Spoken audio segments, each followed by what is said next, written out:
Selamat sejahtera, nama saya Yahya Meng, pelajar OUM di Shah Alam. Pembintangan saya ialah tentang pendidikan awal kanak-kanak dengan pelbagai ketidakupayaan. Mari kita lihat pengenalan. Kanak-kanak dengan kebolehan pelbagai merupakan gabungan beberapa jenis ketidakupayaan yang membentuk kesengsaraan kepada individu yang mengalaminya. Kanak-kanak dengan kebolehan berbagai tidak dapat dimasukkan dalam pendidikan khas kerana mereka mempunyai satu ataupun beberapa ketidakupayaan yang berbeza. Contohnya, kanak-kanak yang menghidap sindrom Down dan slow learning secara seiring akan menyebabkan kurikulum pembelajaran mereka tidak dapat digabungkan dalam program pendidikan khas. Pelbagai kecacatan bermaksud seorang yang mempunyai dua atau lebih kecacatan dalam sesuatu masa. Mempunyai pelbagai kecacatan sebagai contoh, pekat dengan buta, terancam akal dengan cerebrum palsy dan sebagainya. Kepelbagaian kecacatan juga boleh ditafsirkan sebagai mempunyai kecacatan kognitif yang mendalam atau kurang upaya intelek. Sebagai contoh, kerancakan akal buta, kerancakan akal masalah otot atau tulang dan sebagainya. Individual Disabilities Education Act mendefinisikan kepelbagaian kecacatan sebagai kecacatan yang wujud pada seseorang individu itu secara seiring atau bersama. Okey, mari kita lihat teori-teori pendidikan awal kanak-kanak terhadap kanak-kanak dengan kebolehan pelbagai. Ada 3 teori. Yang pertama, Ibn Khaldun. Yang kedua, Maria Montessori. Dan yang ketiga, Jean Piaget. Seterusnya, mari kita lihat objektif tugasan. Okey, objektif tugasan ini dia mengenal pasti keperluan dan peningkatan bahan bantu mengajar dalam kurikulum. Penulis mengenal pasti masalah-masalah diperolehi kanak-kanak sindrom Down. Mencadangkan garis panduan dan langkah-langkah yang sesuai untuk kanak-kanak sindrom Down telah disedia ada. Mendapat cari beberapa cadangan untuk mengajar kanak-kanak. Okey, mari kita lihat pula penilaian keupayaan kanak-kanak. Sekolah istimewa tersebut membuat pembelajaran kepada kanak-kanak yang bermasalah Down syndrome. Down syndrome dikenali sebagai trisomi 21 merupakan kecacatan genetik disebabkan oleh kromosom tambahan pada kromosom nombor 21. Sindrom Down dikaitkan dengan kelemahan keupayaan berfikir dan tumbuhbesaran kanak-kanak dan juga berwatakan muka. Pertambahan kromosom menjadikan jumlah kromosom menjadi 47. Perkembangan mental dan fizikal kanak-kanak ini lambat berbanding kanak-kanak biasa.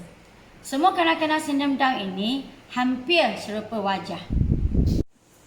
Seterusnya, mari kita lihat pula prosedur dan langkah-langkah penilaian. Penilaian telah dibuat mengikuti video yang ditonton. Mari kita lihat kekurangan fizikal yang ada pada sindrom Down. Ada 5. Pertama, sifat pada tangan dan lengan jari pendek dan keliling jari bengkok. Masalah yang mengalami semasa dalam PMP. Kanak-kanak yang jari-jari pendek atau kelilingnya jarinya bengkok boleh mengalami pelbagai masalah, iaitu bermasalah menulis, bermasalah untuk memegang sesuatu barang, sukar untuk membuat sesuatu rutin harian yang melibatkan sentuhan atau angkat. Okey, mari kita lihat yang kedua pula. Sifat pada kaki-kaki yang pendek dengan jarak antara ibu jari dan kaki kedua agak jauh dan bentuk tapak kaki berlainan sikit. Kanak-kanak yang kaki yang pendek dengan jarak antara ibu jari, kaki kedua agak jauh dan bentuk tapak kaki berlainan sikit boleh mengalami masalah seperti sukar untuk berjalan, suka terlibatkan pelajar tersebut dalam aktiviti larian dengan kanak-kanak yang lain. Kerap jatuh apabila berjalan atau berlari. Yang ketiga pula, lidah terjulur, mulut kecil dan lidah membengkak. Kanak-kanak yang mulut kecil dan lidah membengkak mengalami masalah seperti sukar untuk menyebut perkataan, sukar untuk berkomunikasi dan mengambil masa yang lama untuk menghabiskan makanan. Okey, mari kita lihat yang keempat pula. Mata tumpuk putih pada iris. Kanak-kanak yang tumpuk putih pada iris mengalami masalah seperti sukar untuk melihat satu imej terlalu lama. Dia akan mengambil masa yang lama untuk melihat satu imej. Yang kedua, sukar untuk melihat imej yang terlalu jauh. Dan akhir sekali, kecacatan jantung. Kanak-kanak yang kecacatan jantung mengalami masalah seperti biasanya tidak seaktif seperti kanak-kanak lain walaupun selepas menjalani pembedahan. Yang kedua, sukar melakukan aktiviti-aktiviti yang kasar. Dan yang ketiga, sentiasa guru perlu berada sisinya supaya mengawal emosinya. Cadangan pendekatan yang sesuai untuk mengajar kanak-kanak. Cadangan pendekatan yang boleh diamalkan ialah pendekatan teori kanak-kanak seperti Jean Piaget dan Vygotsky terhadap konsep kreativiti. Selain itu, mengamalkan pendekatan teori kecerdasan pelbagai oleh Howard Gardner. Cadangan selain itu, guru boleh melaksanakan aktiviti untuk mengembangkan pelbagai kecerdasan kanak-kanak sindrom Down. Pendekatan pengajaran yang akhir sekali ialah pendekatan berinovasi. Pendekatan inovasi dari Maria Montessori adalah pendidikan seharusnya tidak lagi akan menjadi penyampaian pengetahuan, tetapi perlu menerima cara baru, mencari potensi yang terdapat kepada seseorang manusia. Okay, akhir sekali, mari kita lihat kesimpulannya.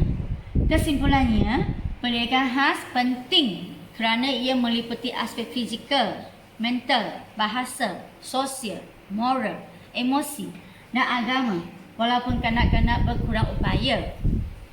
Semua kanak-kanak ada hak untuk mendapatkan pendidikan yang tepat dan bersesuaian. Guru boleh melaksanakan proses pengajaran dan pembelajaran yang bersesuai bagi kanak-kanak kebolehan pelbagai.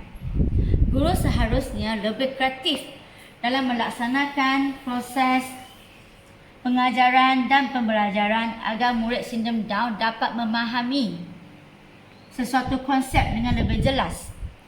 Setiap aktiviti yang kreatif sesuai dan boleh dirancang untuk semua jenis pelajar, sama ada kanak-kanak kurang upaya atau yang normal. Peranan guru tadika kanak-kanak istimewa dalam merancang dan mengendalikan aktiviti susulan yang mampu memberi pengaruh untuk masa depan kanak-kanak sindrom Down. Sekian, terima kasih daripada saya. Bye.